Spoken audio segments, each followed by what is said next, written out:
What's goody, YouTube, man? It's your boy Yak back with another banger. We got Hood War Stories. He caught so many bodies, he was a legit nightmare for his enemies. The story of Infant Nitemare. Damn, that's a crazy nickname. Infant Nitemare, that's a crazy nickname. Somebody told me to react to these. They said they liked me reacted to these little crime series. I'm getting good reaction from we're gonna keep it going. See how this work out. I'm still gonna do my little battle rap. I know I ain't react one to one in a minute, but I'm gonna get back to it. You feel me? These are just feet in the streets right now, and I wanna do what y'all like. I wanna do what y'all like to see me do. You feel me? So let's not waste your time. Let's get to it, man. This episode, I'll be discussing the life of Infant Nitemare. Dante Kennedy was born on December 29th, 1998, in Los Angeles, California. He attended Hillcrest Elementary School. He was raised in the Baldwin Village neighborhood of Los Angeles, infamously known as the Jungles, or the Jays, an urban fortress composed of high-density apartments and tropical vegetation. The Jungles are still unsafe today, but in the early 2000s, I'm going to say this, being an East Coast native and being from Philadelphia, I never in my life got all this.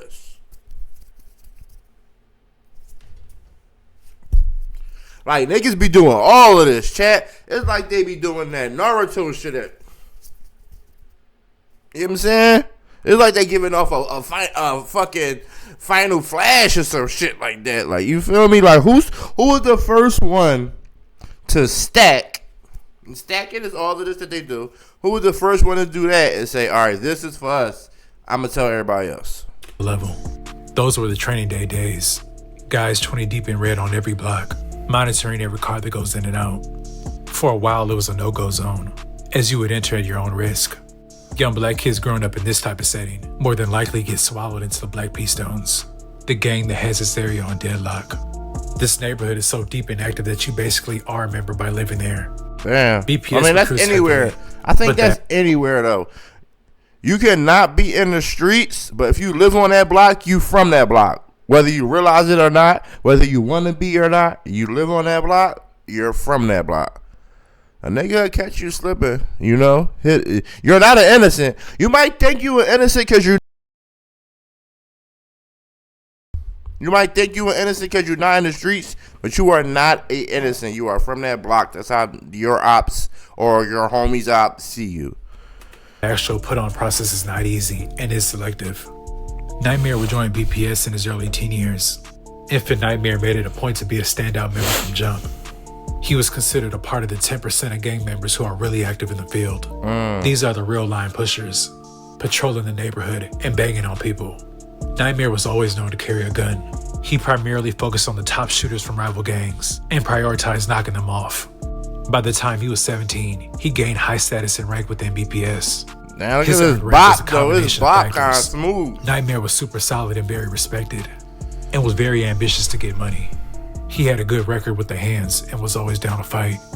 Alleged bodies and numerous attempts propelled his reputation as one of the top young shooters in South Central. Nitemare was down to kill and do life in prison or die himself in the process. Not me. After the rolling 40s and the Harlem 30s, Nitemare hated 18th Street the most. BPS and 18th Street's war goes back decades. In the mid-90s, a few 18th Streeters lived in the Jungles off Ursula Avenue in one apartment.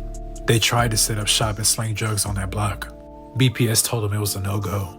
When the Ursula clique continued to sell BPS blood Parusa. After Ursula got pressed, the Rancho clique and some other gunners from other cliques responded with gunfire. BPS responded with full court pressure, shooting up Ursula Ave every day. Shootouts would occur from out the window onto the street and from apartment to apartment in the Jungles. It was so much heat the Ursula clique had to vacate the Jays and stay in the Rancho Park clique's hood. They made them niggas leave their projects. You know how much pressure you gotta be putting on somebody to make them leave their project. That's just not them. That's their family, their kids. They literally left there. That's crazy. Rancho Park clique were firing back on Ursula's behalf. Even black kids walking to Dorsey High School were getting shot. Most of the Ursula locals were wound up getting absorbed into the Outsets clique. And that's who's been in the thick of it with BPS, along with the Smiley Drive clique. Nitemare was known for bouncing out, pop out, and shoot you type, but he also had a sneaky side. On one hot night, Nightmare ventured into 18th Street's turf. There, he spotted 3 18th Streeters outside on the street talking.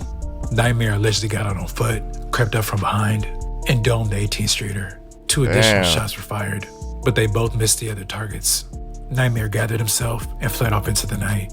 The sneak attack was allegedly one of his first bodies, and the 18th Streeters got a clear view of his face. After that murder, Nightmare briefly shifted his focus to another enemy that was in close proximity, the West Boulevard Crips. Allegedly, there was some back and forth dialogue exchange on social media. Threats like "you know what it is when I see you" were being sent. And it didn't take long. Nightmare allegedly spots him near the intersection of Crenshaw and Adams.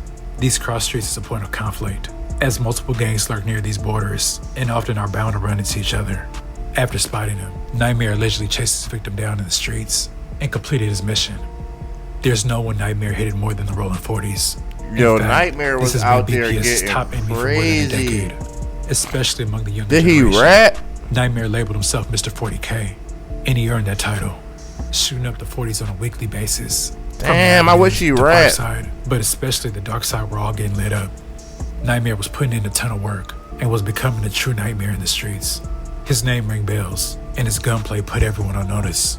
He was an active shooter and had no intention of slowing down.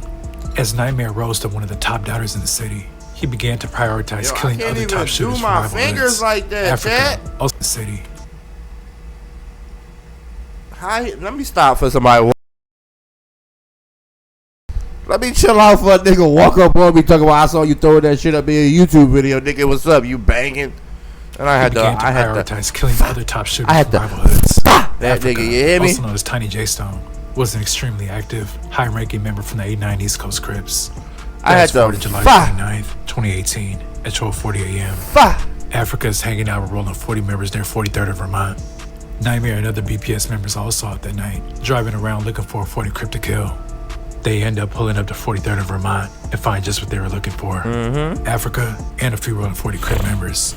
That's a 2-for-1 special in Nightmare's eyes. 2-for-1 special is crazy. And specifically tries to kill Africa first. Treating niggas like they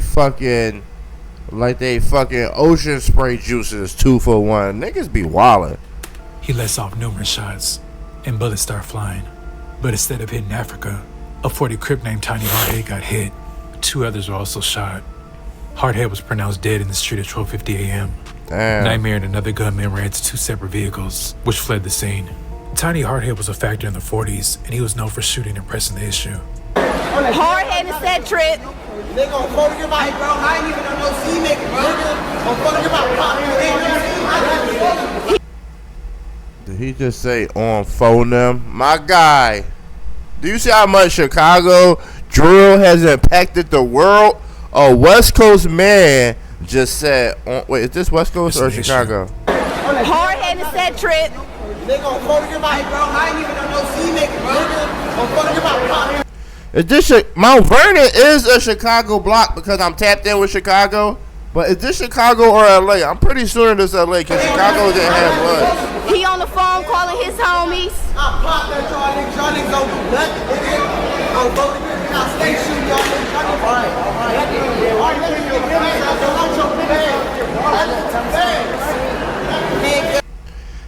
Is he talking to the camera or is the people behind him really his ops?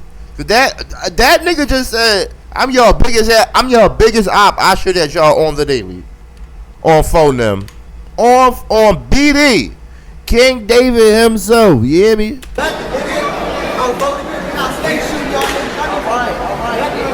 I stay shooting. He said on 40 Crip, I stay shooting y'all niggas. I'm your biggest op. It's 4 of y'all though. It's only 3 of them. Which I need a burner, cuz. We don't got no burner. Let's get our head up, cuz. Originally, when he was He killed, said you're not getting y'all fade. I'm your biggest op. I be shooting at y'all niggas all the time. Why is you trying to get a fair one, my boy? Why you want him to squabble up? Like, why you just can't run up and yap, swap, wop? You know what I'm saying? Us type shit. there was speculation in the city whether it was the Five Deuce Hoovers or BPS's work. But as Nightmare got away that night, Africa got a glimpse of his face. Nightmare was wearing a hoodie, and it was dark, but Africa was almost certain it was him. Africa then told the 40s who he thought he saw, and word traveled to the 50s.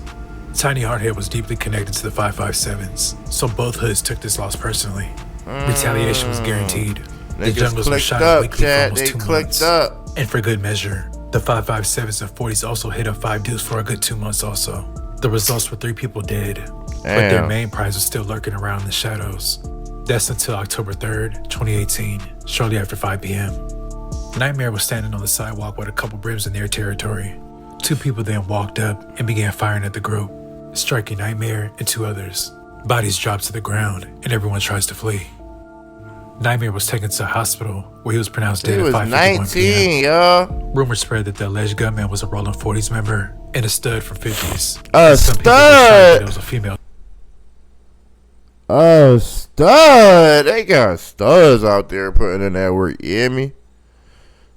shooter involved. Now that the trophy was gone, BPS responded with full force, and the 40s felt major impact in the months that followed. After Nitemare's death, he was super dissed all over social media from various hoods. Roller 40 members even dropped diss songs mocking his death. Nigga said, I don't want to be dead no more. I want to come back. That's a shitty ass diss. That's a shitty diss. That's corny as hell. 40 members even dropped diss songs mocking his death. That's a clear indication of how much of a problem he was in the streets. The top shooters usually don't last long. The common outcome is either early death or life in prison. BPS is still honoring Nitemare to this day. Who was them people? I ain't gonna lie, thank you guys for watching, please. I ain't gonna lie, chat. This was the banger of a video, you hear me? If you want me to react to more hood stories, what's this nigga name? Hood stories? Let me know in the comments, chat. I was liking this. It reminded me of Swamp Stories, but more shorter and more to the point. Like, don't drag the story out 20 minutes because you want to get your views, bro, and your time watch, bro. 8 minutes is a good video, you feel me? It's your boy Yacht, man. I'm gonna hit y'all up. Let me know in the comments if you want me to react to stuff like this. Hit them like button, man. Let us get the 20 likes, you know. We gonna aim low for right now, you feel me? I'm out of here, y'all. Appreciate y'all.